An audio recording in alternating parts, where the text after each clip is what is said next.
आवाज की दुनिया के दोस्तों, स्वागत है आपका YouTube channel the account master में। Today I am here to deliver a lecture on the subject business environment for the student of MCOM semester 2, and the topic of today's lecture is new industrial policy। चलिए फिर lecture start करते हैं। New industrial policy, जैसा कि हम लोग जानते हैं, और न्यू इंडस्ट्रियल पॉलिसी कांग्रेस के द्वारा लाया गया था इन द ईयर 1991, जब नरसिम्हा राव गवर्नमेंट था, यानी नरसिम्हा राव प्रेसिडेंट थे, प्राइम मिनिस्टर थे उस समय। न्यू इंडस्ट्रियल पॉलिसी लाया गया था इन द ईयर 1991 और डेट था 24 जुलाई। तो 24 जुलाई 1991 को न्यू इंडस्ट्रियल पॉलिसी भारत में लाया गया। उस समय लिबरलाइजेशन किया गया, जो 1980s में लिबरलाइज किया गया था, उसी पॉलिसी को न्यू करके और यहाँ पे लागू किया गया। इस पॉलिसी में हम तीन चीज़ों पे ध्यान देते हैं: लिबरलाइजेशन, प्राइवेटाइजेशन और ग्लोबलाइजेशन पे। तो ये है न्यू इंडस्ट्रियल पॉलिसी। क्यों लाया गया था, यानी इसके पीछे ऑब्जेक्टिव क्या था? तो ऑब्जेक्टिव था to unshackle the industrial economy from the cobwebs of unnecessary bureaucrat control। मतलब जो इंडस्ट्रियल यूनिट था इंडिया में, उसको फ्री करने के लिए, फ्रीडम देने के लिए, पहले क्या था कि they are under the bureaucratic control. Means सभी लोग बिजनेसमैन नहीं हो सकते, कुछ लोग ही बिजनेसमैन होंगे।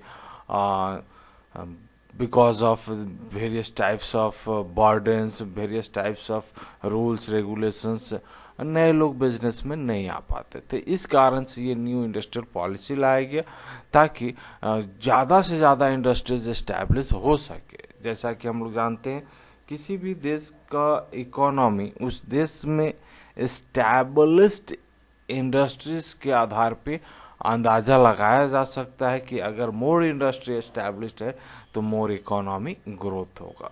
तो इस ऑब्जेक्टिव के बिहाफ में हम लोग न्यू इंडस्ट्रियल पॉलिसी 24 जुलाई 1991 को लागू किए। इसमें हम लोग क्या किए थे कि बहुत सारे रिस्ट्रिक्शन है, जैसे मोनोपोलीज रिस्ट्रिक्टिव MRTP एक्ट जो था, उसके बाद बहुत सारे ऐसे एक्साइज ड्यूटी, कस्टम चार्जेस जो मीन्स इंपोर्ट एक्सपोर्ट करने में आपको बर्डन होते थे, फॉरेन डायरेक्ट इन्वेस्टमेंट नहीं होता था। इस तरह के चीज़ों को अनसाइकिल करने के लिए, फ्रीडम प्रदान करने के लिए new economic policy, new industrial policy लागू किया गया।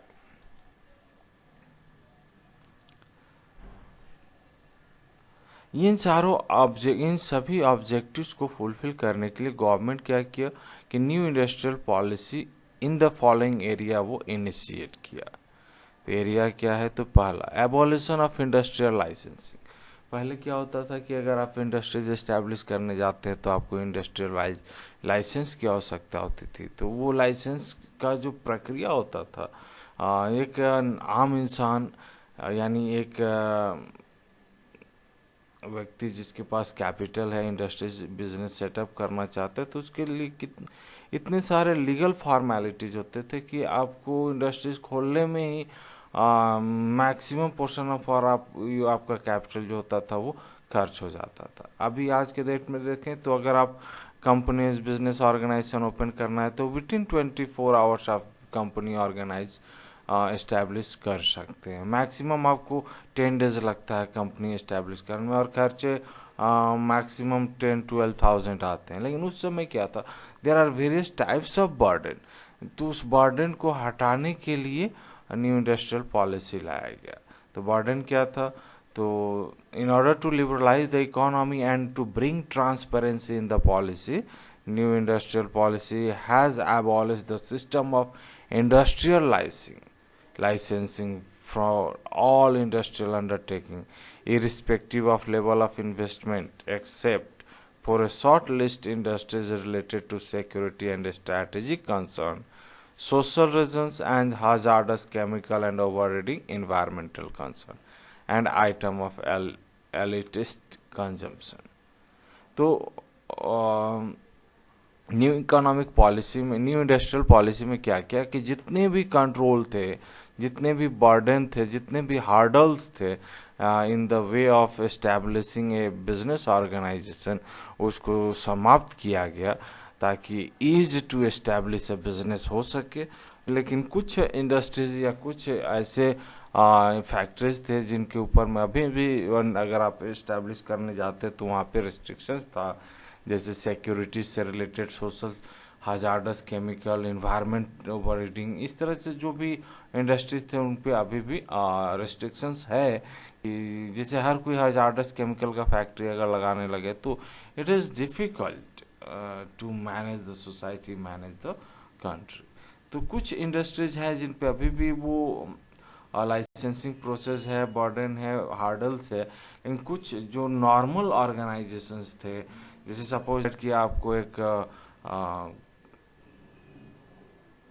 फूड मेकिंग ब्रेड फैक्ट्री लगानी है, तो ब्रेड फैक्ट्री लगाने के लिए आपको पहले जो लाइसेंसिंग का प्रोसेस था वो सबके लिए सेम था, irrespective of your capital investment, area of business. ये सारे चीज़ों को हटा करके अभी कुछ सेक्टर्स को कुछ सेक्टर में लाइसेंसिंग पॉलिसी रखा गया है और बाकी सेक्टर में इसको कम्प्लीटली हटा दिया गया है।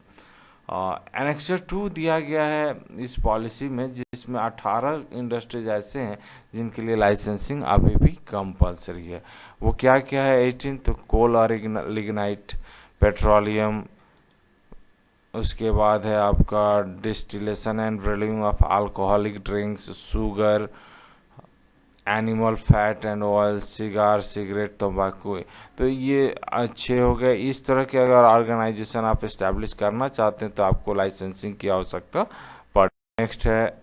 नेक्स्ट है 7th वन है आपका एस्बेस्टस और एस्बेस्टस से रिलेटेड जो प्रोडक्ट होते हैं वो प्लाईवुड और डेकोरेटिव जो वुड बेस्ड प्रोडक्ट होते हैं वो, उसका रॉ मटेरियल जो आपके स्किन लेदर से बनते हैं, उस तरह के टैंड और ड्रेस्ड स्किन जो होते हैं वो, उससे रिलेटेड इंडस्ट्रीज जो है, motor car, paper, news print, electronic, aerospace, defence equipment, industrial explosive, hazardous chemical, drug, pharmaceuticals, entertainment, electronics, and white goods such as domestic refrigerator, washing machine, microwave oven, air conditioner. तो इस तरह के जो ये 18 types of industries है, तो इस तरह के इंडस्ट्रीज अगर आपको इस्टेब्लिश करने हैं तो आपको परमिशन, लाइसेंस लेना होगा। अदरवाइज इसके अलावा अगर आप किसी भी तरह का बिजनेस इस्टेब्लिश करते हैं तो there is no need of getting licensing. Okay, चलिए फिर आगे देखते हैं।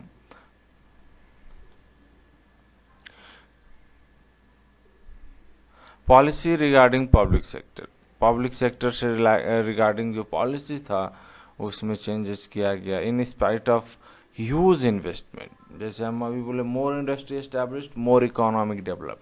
तो इंडस्ट्रीज एस्टैब्लिश करने के लिए हमको इन्वेस्टमेंट चाहिए, तो more industrial establish need more investment और ह्यूज इन्वेस्टमेंट। तो ह्यूज इन्वेस्टमेंट तभी हो सकता है जब रेट ऑफ रिटर्न जो हो वो ज़्यादा हो, यानी कि अगर कोई व्यक्ति कैपिटल लगाता है तो उसको रिटर्न ज़्यादा मिले। तो पब्लिक सेक्टर जो था वो very low rate of return on capital investment था। A good number of public sector enterprises are incurring huge amount of loss regularly.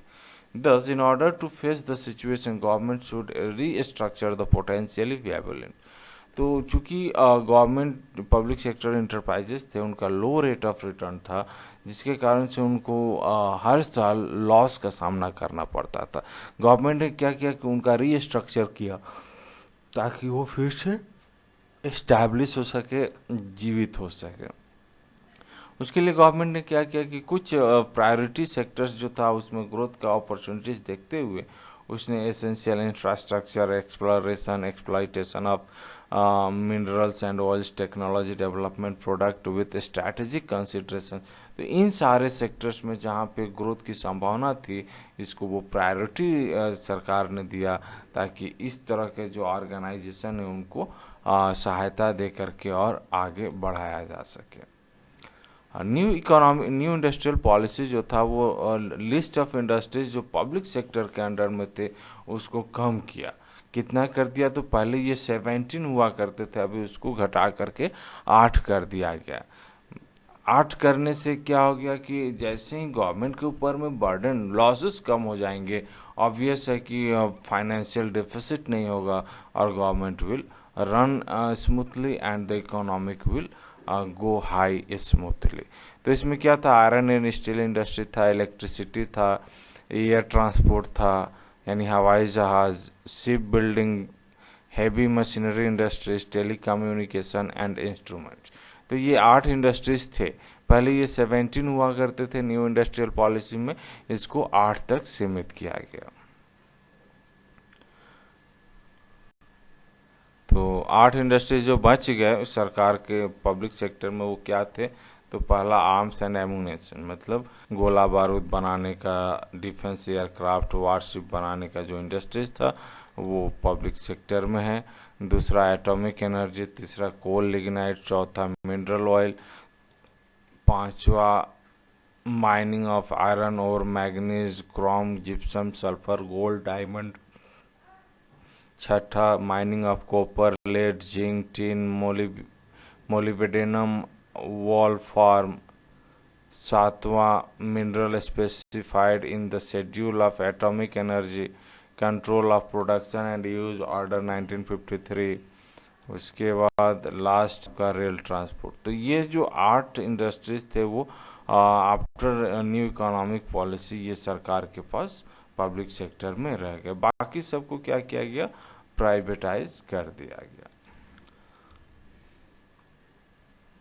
The new industrial policy states that government will raise the strength of public sector units, include a list of reserve industries or in the priority group of those earning reasonable profit. The government will now make a review of the existing public sector industry। तो जो पहले 17 थे उसको 8 कर दिया गया और government new industrial policy का ऐसा स्टेटमेंट है कि government should strengthen the new public sector units। और चूँकि ये संख्या में भी कम है तो इसमें रिव्यू करना आसान होगा और इनके ऊपर में सरकार प्रॉफिटेबल रीजनेबल प्रॉफिट अर्न कर सकती है।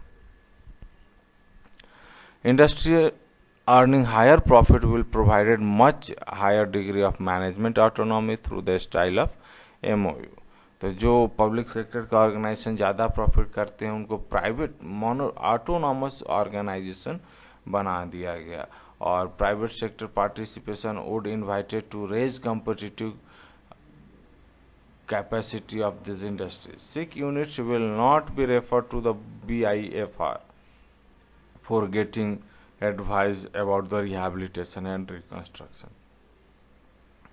तो पहले क्या होता था, जो सिक इंडस्ट्रीज होते थे उनको बंद कर दिया जाता था, लेकिन अभी क्या हो गया, सिक इंडस्ट्रीज को रेफर कर दिया जाता था board of industrial finance and reconstruction, मतलब BIFR एक ऐसा संस्था है जो एडवाइस देता था कि कैसे किसी सिक इंडस्ट्री को रिहैबिलिटेट करके रिकंस्ट्रक्ट किया जा सकता है। तो ये न्यू इंडस्ट्रियल पॉलिसी आने के बाद ये हुआ। The government has also taken a decision to disinvest the equity share of selected public sector for bringing market discipline in their performance। तो सरकार ने ऐसा भी डिसीजन लिया कि कुछ portion of the equity share should be sold in the market so that this investment of capital will be held. तो 1991 में 3,038 करोड़ रेज्ड एंड 1992 में 1,886 crore was raised through disinvestment of public sector enterprises share। Accordingly, a part of share of public sector enterprises is now become offered for the sale to mutual fund, financial institution and general public and workers. तो सरकार disinvestment करना चाहती थी, तो कुछ selected public sector units थे, उनके जो इक्विटी शेयर्स थे वो बाजार में बेचना सरकार शुरू की। उससे बहुत सारे आमदनी मीन्स इनकम्स हुए सरकार को, और उसी प्रकार आजकल शेयर्स जो है वो म्यूचुअल फंड, पब्लिक इंस्टीट्यूशन और जनरल पब्लिक और वर्कर्स के बीच में बांटा बेचा जा रहा है। Third one, MRTP limit.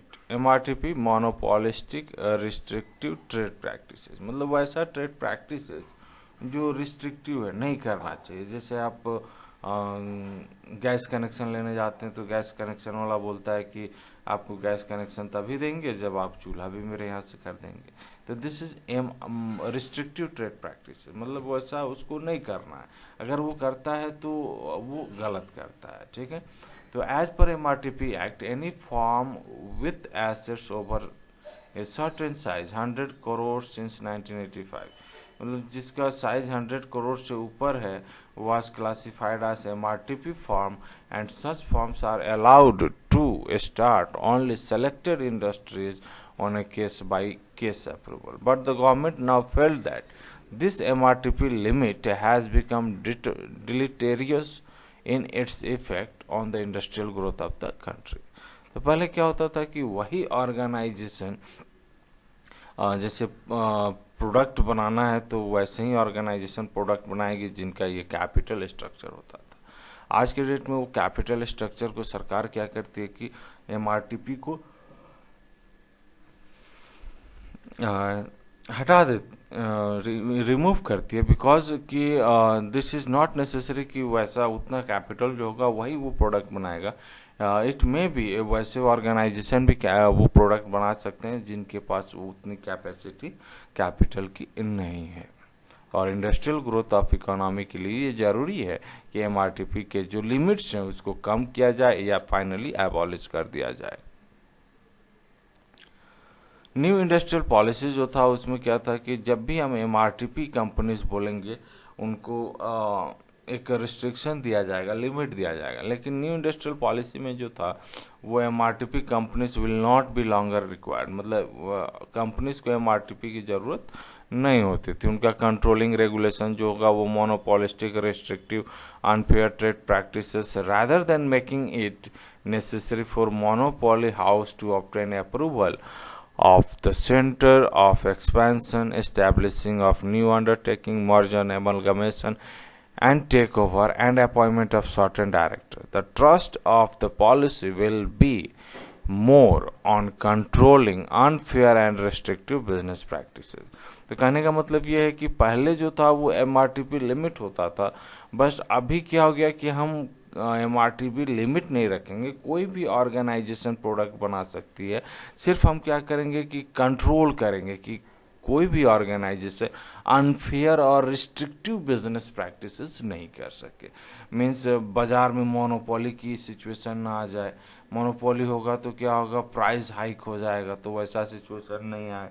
उसके बाद जो फेयर अनफेयर प्रोडक्ट, जिसे हम 10 रुपये का सामान है उसको 50 में बेच रहे हैं, अनफेयर प्रैक्टिसेस नहीं करें, रिस्ट्रिक्टिव बिजनेस प्रैक्टिसेस नहीं करें, इसके ऊपर में कंट्रोलिंग किया जाना जरूरी है। तो इन न्यू इंडस्ट्रियल पॉलिसी में हम monopoly, restrictive, unfair trade practices के ऊपर में कंट्रोल की बात करते हैं, not their limit.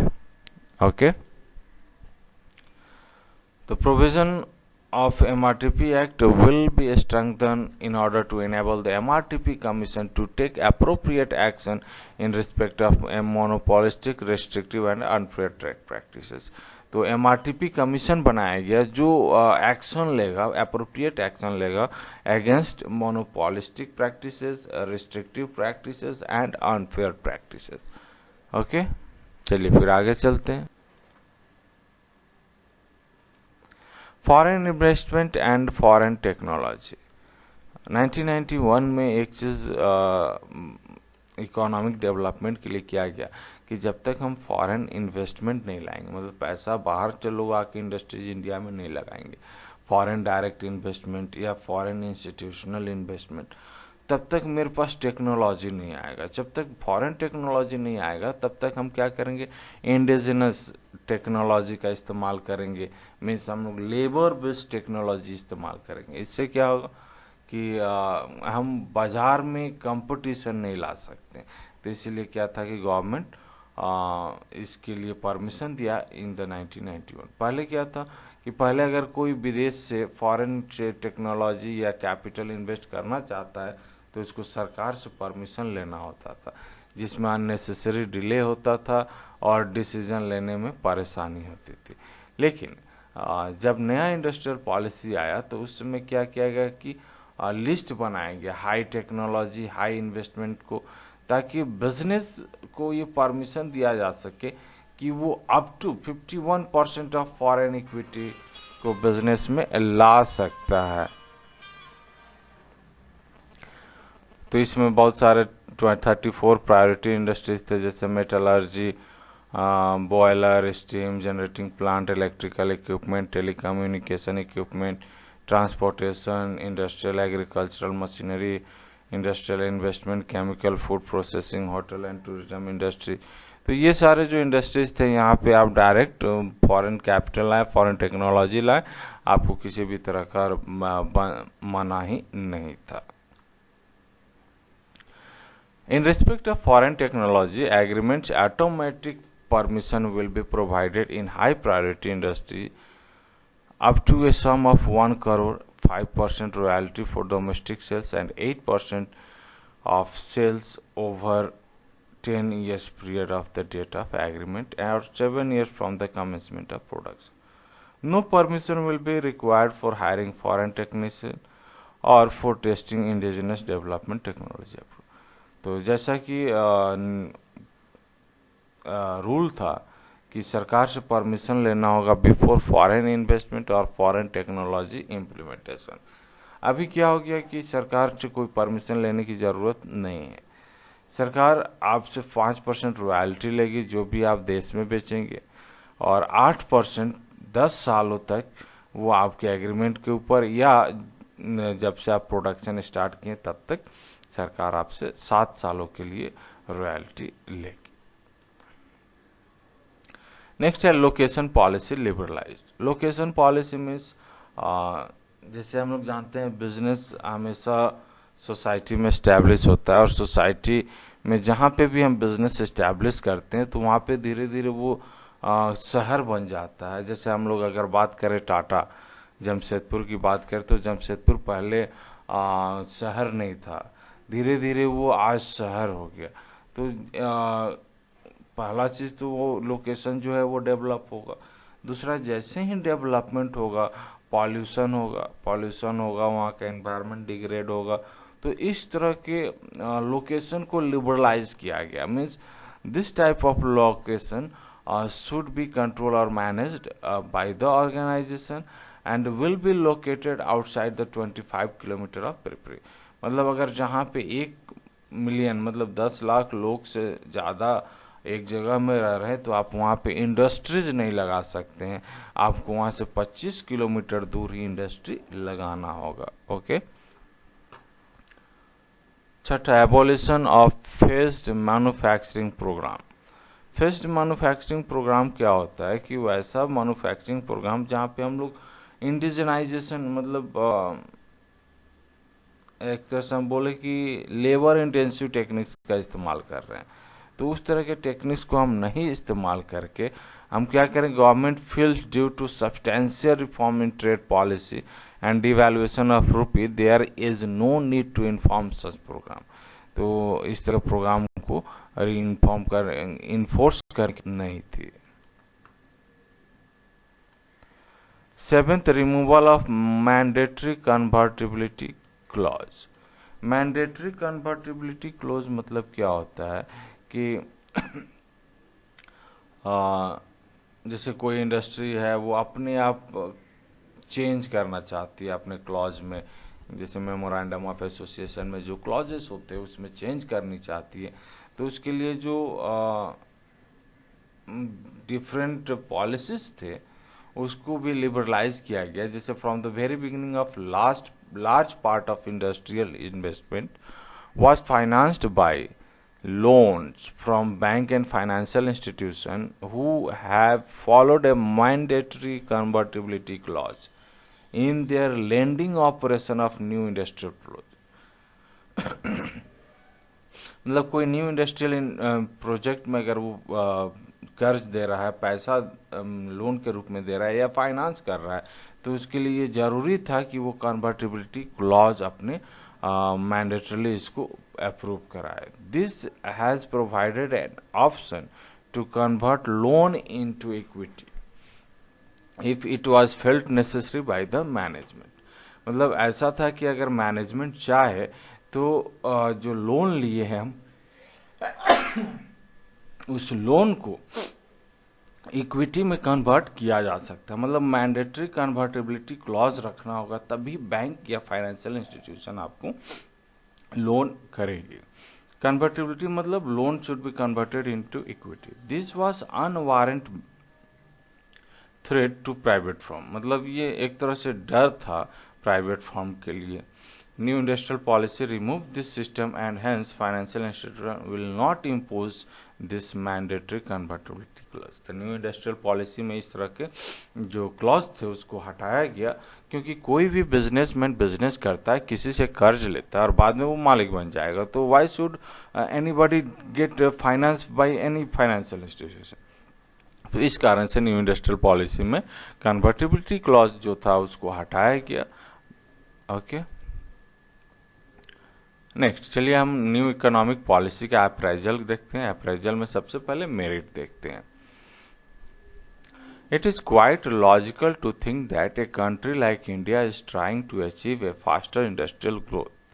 Thus, new industrial policy paves the way for liberalization, which will again result for faster industrial growth as the industrial sector is being relieved of unnecessary control and regulation. तो देश को economic speed की जरूरत थी, economic growth की जरूरत थी, उसके लिए इंडस्ट्रियल ग्रोथ होना जरूरी था. और इंडस्ट्रियल ग्रोथ में तभी स्पीड अप होता जब बहुत तरह के जो रिस्ट्रिक्शंस थे, अननेसेसरी कंट्रोल और रेगुलेशंस थे, उसको अगर हटा दिया जाता. तो न्यू इकोनॉमिक पॉलिसी इसको हटाने का काम किया. J C Sandesara argued that new economic policy will accelerate industrial production as it reduces project time and project cost of production, attract capital, technology, managerial expertise from abroad, and improve the level of efficiency of production, enhance the allocative efficiency of public sector by opening up 9 areas from public sector and improve its performance. Finally, greater power of the MRTP Commission will curb the monopolistic and oligopolistic behavior and thus promote their competition efficiency. तो जैसे संदेशरा के अनुसार कि new economic policy जो था वो project कोई भी नया इंडस्ट्री एस्टैब्लिश करना है, उसका कॉस्ट ऑफ प्रोडक्शन, उसको कैपिटल लाना है, टेक्नोलॉजी लाना है, मैनेजरियल एक्सपर्टाइज करना है, तो ये सारा चीज़ करने में उसको क्या होता था, जो समय लगता था, जो कॉस्ट लगता था वो कम हो गया. जो रिस्ट्रिक्शंस थे कि बाहर से आपको टेक्नोलॉजी नहीं लाना है, बाहर से कैपिटल लाते हैं तो सरकार को उससे परमिशन लेना होगा, तो ये सारे रिस्ट्रिक्शंस भी हटा दिए गए. तो इससे क्या हुआ कि ease to establish a business हो गया. और एमआरटीपी को जब रिस्ट्रिक्ट कर दिया गया, एमआरटीपी कमीशन बना दिया गया, तो इससे बाजार में मोनोपोलिस्टिक ऑलिगोपोलिस्टिक का जो बिहेवियर था वो भी कंप्लीटली तरह से रुक गया. इस पॉलिसी में क्रिटिसिज्म भी किया गया है. क्या क्रिटिसिज्म है उसको भी देखते हैं. Some economists have also criticized this new policy on various grounds. New policy made provision for too much opening of economy for foreign influence. The new economic policy में foreign investors के लिए open कर दिया गया. Means anybody who have capital come to India, invest in India, produce goods, sell goods and earn profit. H.K.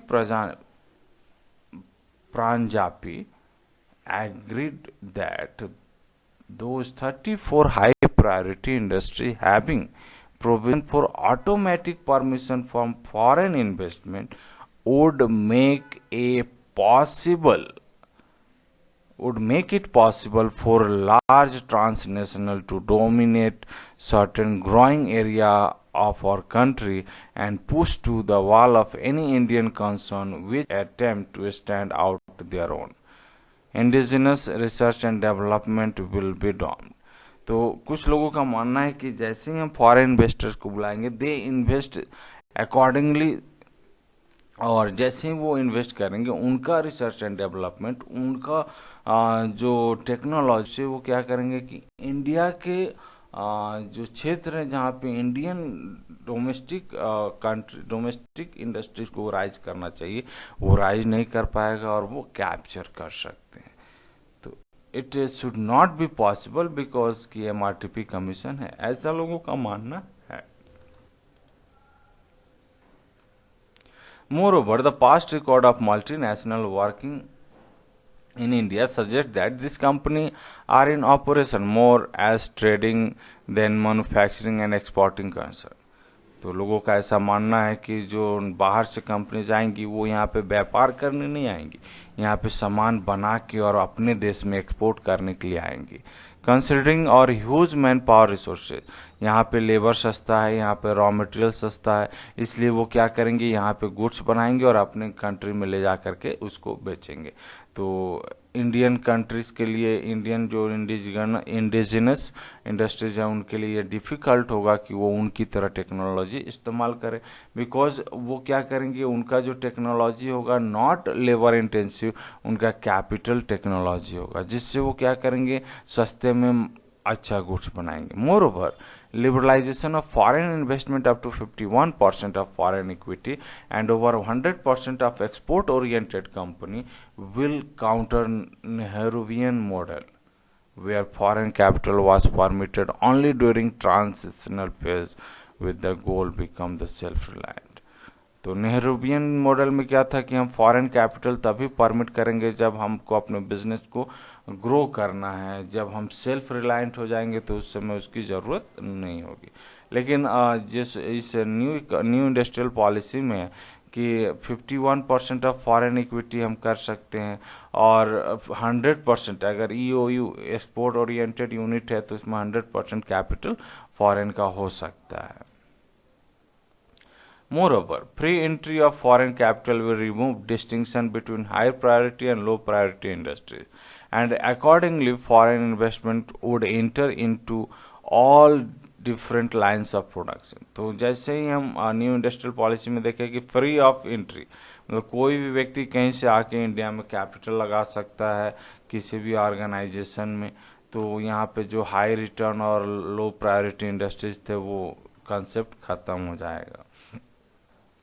तो बाहर के डेप्ट ज़्यादा होंगे, आवर ह्यूज एक्सटर्नल डेप्ट burden entry of foreign capital should restrict to only priority industry, allowing foreign equity in trading company will also be not justify.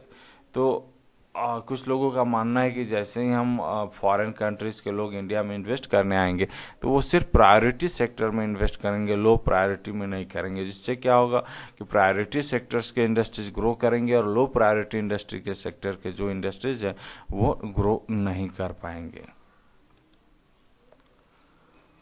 The main idea behind the free flow of foreign capital is backed by the argument that firstly, it would provide much needed foreign exchange, and then secondly, it would lead to huge volume of foreign direct investment in the high priority industry.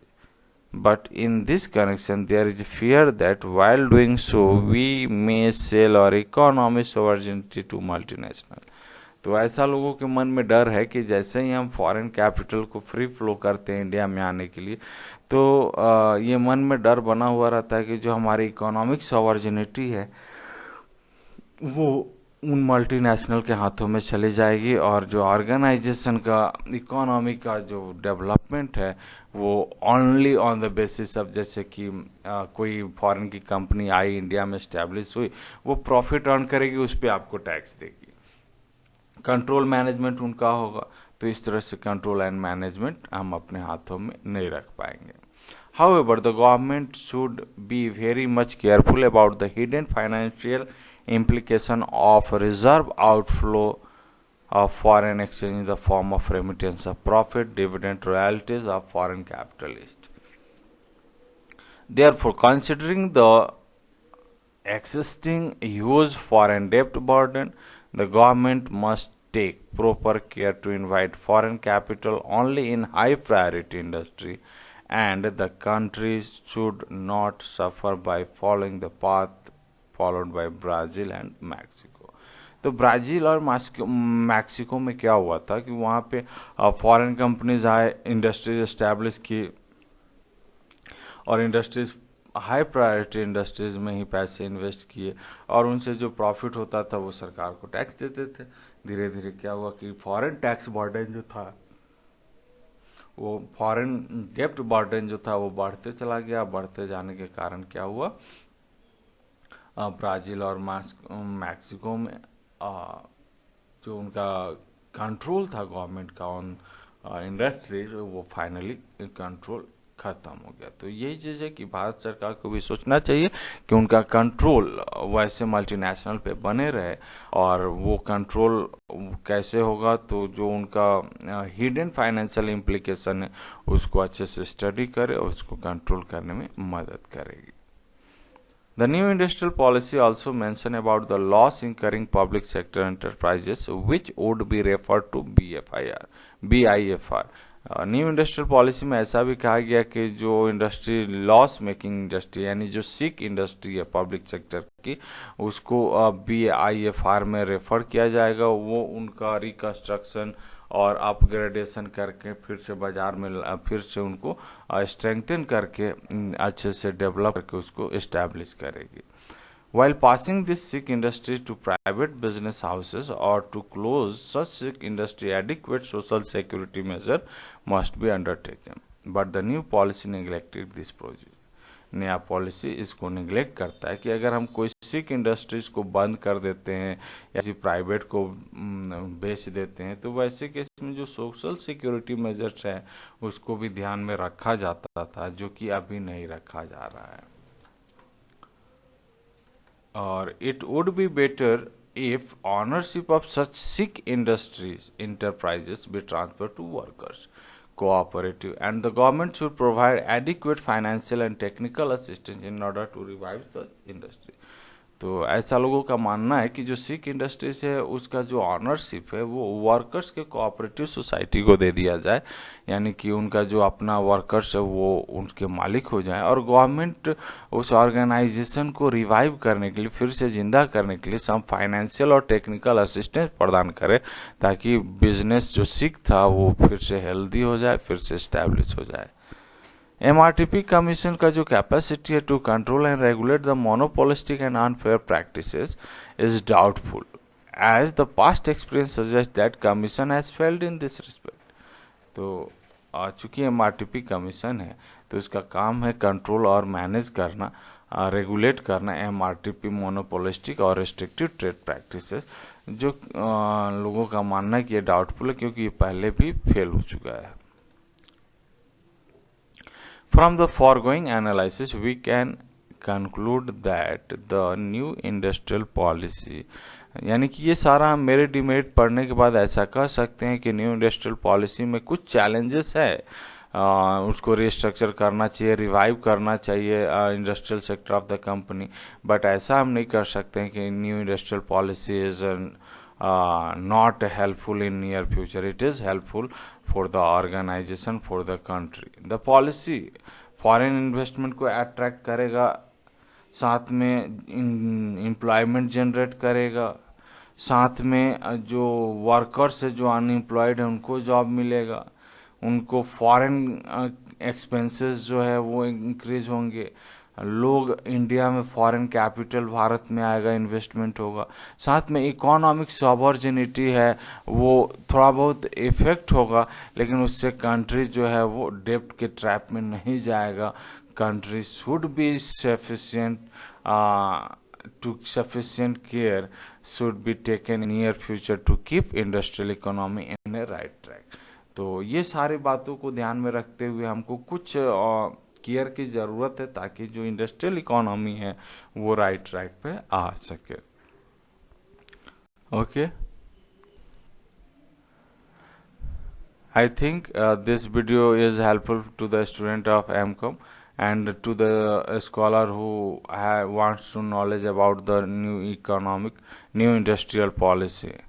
Thanking you. Be happy and make someone happy. Thank you. Have a great day.